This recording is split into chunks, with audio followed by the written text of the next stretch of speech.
Епизода 11. Првите жртви.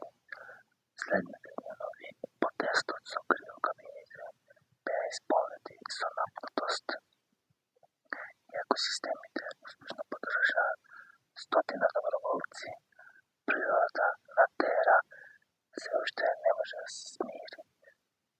Магнетните бури, земјотресите и вулканските активности стануваа се посилни, предизвикувајќи неред во градовите и во лабораторијата.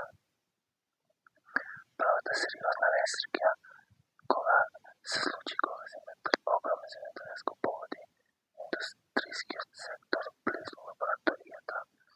Дел од енергетските системи се урна, предизвикувајќи прекини во снабдувањето со електрична енергија на лабораторијата и оштетувања на тест криокабините.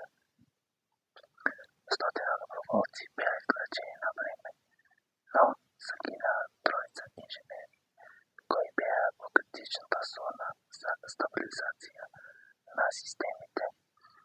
Не смееме да се откажеме сега. Ова ни покажа колку е кревок целиот проект, рече Илија, додека ја следеше ситуацијата.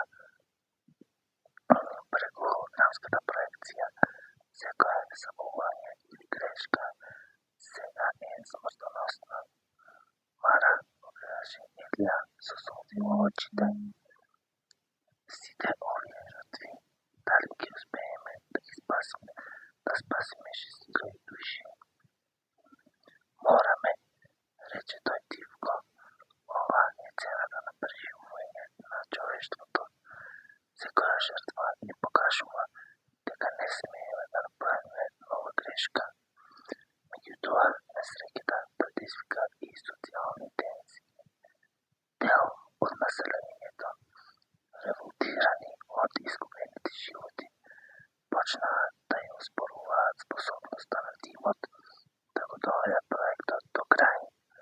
Протести и немири се појавија на улиците, додека одбранбени единици на градот се обидуваа да го задржат редот.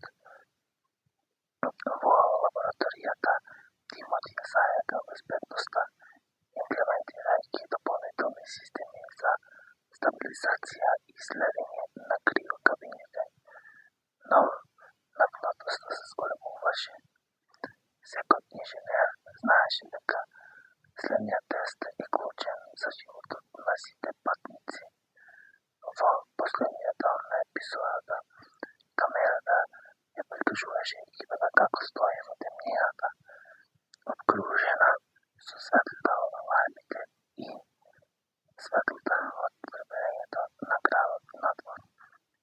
Илија ја држеше раката на Мара. Првите жртви ни покажаа што значи да се справиме со оваа криза. Но, ако не продолжиме, ќе изгубиме се.